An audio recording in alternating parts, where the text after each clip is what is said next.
So I'm talking today about the germ of hatred. Have you encountered deep hate, jealousy, rage being directed at you?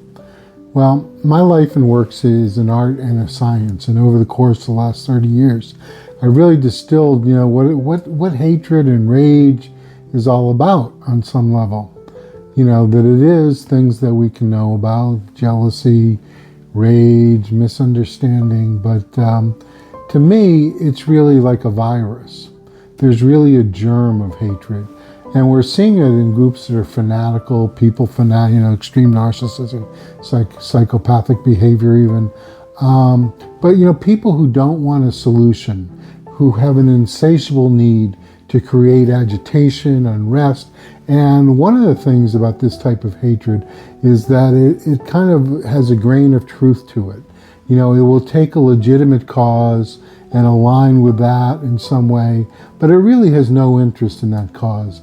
What it has, it's like a wild animal that just eats and eats and eats. It's insatiable. It just wants its own power, and it's a germ. And you can see it in groups like Hamas and extreme groups in the United States on the left and the right, and you may have encountered them with extreme narcissists, but there are people who don't want a reasonable solution at all.